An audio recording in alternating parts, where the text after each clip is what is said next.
Welcome everyone to another episode of Smash Spec, the show where I spotlight a character and theorize on how they could work as a future fighter in Super Smash Bros. Ultimate.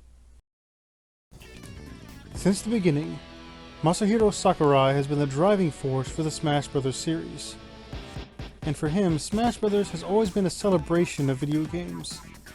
As such, the series, at least so far, has only featured video game characters. However, that has not stopped people from requesting non-video game characters be added to Smash.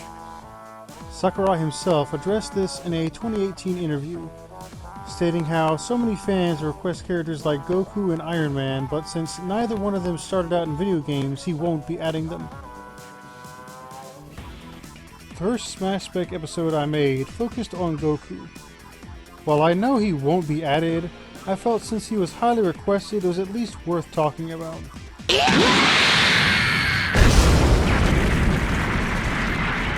But after Sakurai's statement on the matter, I thought to myself, who the heck has ever requested Iron Man? While I have seen almost non-stop requests for Goku, I have never heard anyone talk about the Iron Avenger.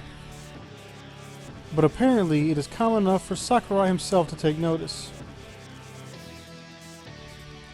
And if he can acknowledge fan demand, I can certainly speculate on how he could work.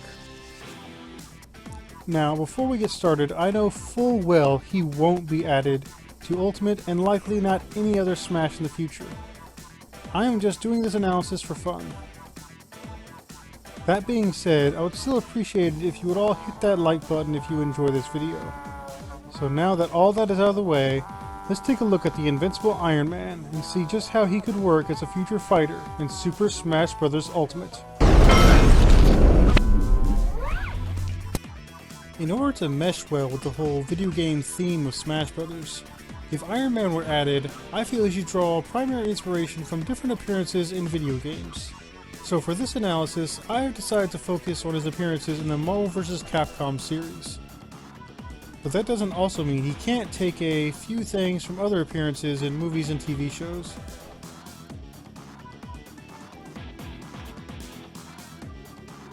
In the nearly 60 years he has been around, Tony Stark has had many versions of his Iron Man armor. Far too many to even begin to count, let alone work into a game like Smash Bros. But fortunately, a vast majority of his suits have all have a relatively similar theme of red with yellow or gold accents. While the actual design of the armor itself could easily take inspiration from one of the Versus series games, or any version from the comics, shows, or even the MCU, his alternate colors I feel should be drawn directly from Marvel vs. Capcom 3 and Marvel vs. Capcom Infinite, as they had a healthy variety of alts in those games. And when it comes to having an Echo fighter, Iron Man was one of the only characters in the Versus series, at least on the Marvel side of things, to have an Echo-type character based on him. And that is none other than the War Machine. However, War Machine was really more a simple color swap with some tweaked moves, so he could make a perfect Echo fighter. So now that we have his appearance and Echo out of the way, we can dive right into Iron Man's moveset.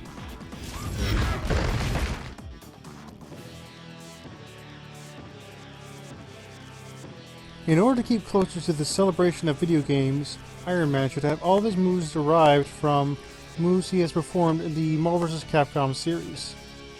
With that in mind, we can make a pretty good Smash moveset with moves from those games. Starting again with the Smash attacks.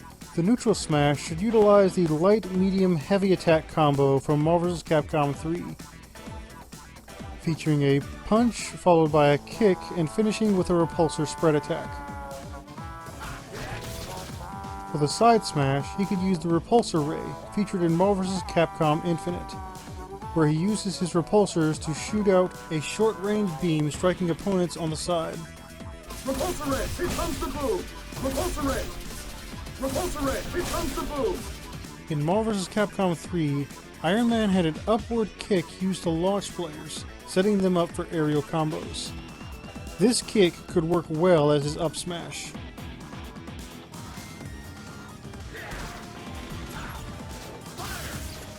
The down smash for characters typically strikes opponents on either side of the player. With this in mind, the repulsor blast could work well, putting his hand together and firing both repulsors, sending out beams of energy in 4 directions, striking multiple enemies.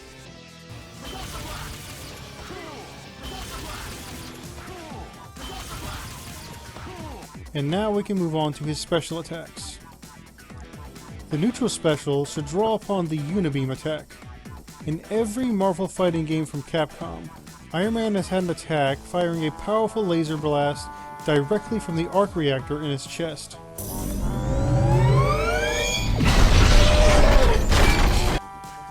The side special should use the shoulder cannon attack, springing up a cannon on his shoulder and firing off a missile.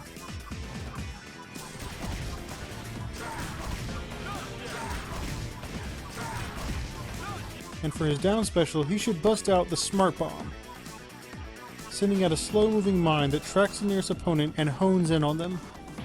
Smart mine! Smart mine! Finally, for his recovery, or up special.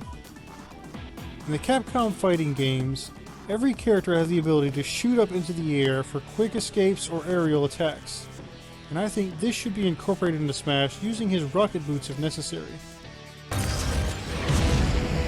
They could also use this to allow him to hover. Now, with all his smash and special attacks laid out, we of course have the final smash. Iron Man has had several powerful hyper combo attacks in all of the Marvel vs. Capcom games, but only one has been in the series since the beginning and has appeared in every game since, and that is the Proton Cannon.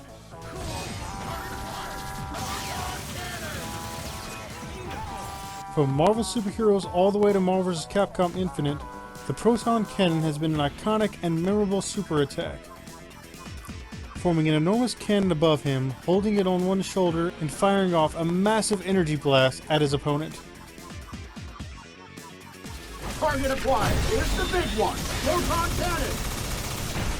Maxima.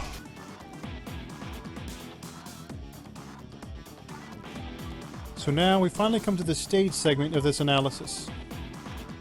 While I tried to focus on Iron Man's appearances in the Marvel vs. Capcom series for his appearance and moveset, for the stage, however, I feel they should take more inspiration from the MCU.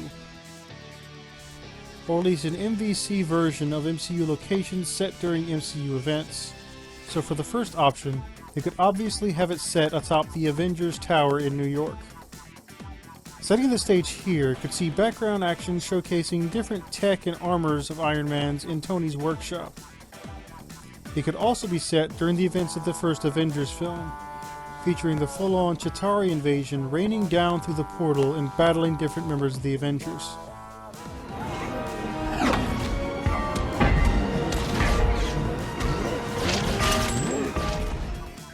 The other option that I would much more prefer would be set on the Avengers compound, a large facility meant for the Avengers to live and train, as well as acting as their base of operations. If set here, I think it would be best to take inspiration from the events of Avengers Endgame, starting out showcasing the main facility in the background, and leading to a large-scale attack by the Mad Titan Thanos, destroying much of the compound. We could then see cameos from other Avengers like Thor, Hulk, or Captain America as they battle Thanos and his forces. And that concludes my analysis of the Iron Avenger and how it could work if ever added to Smash Bros. Now I know full well this is never going to happen. Heck, even if Sakurai was willing to let him in, I highly doubt Disney would allow it.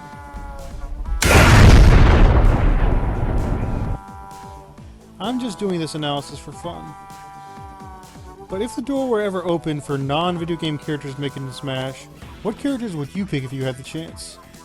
Leave your comment below, I'm really interested in hearing who everyone would pick. Thank you all for watching. I hope you really enjoy this Iron Man Smash Spec, and I hope you will come back for the next episode. Speaking of which, next time on Smash Spec.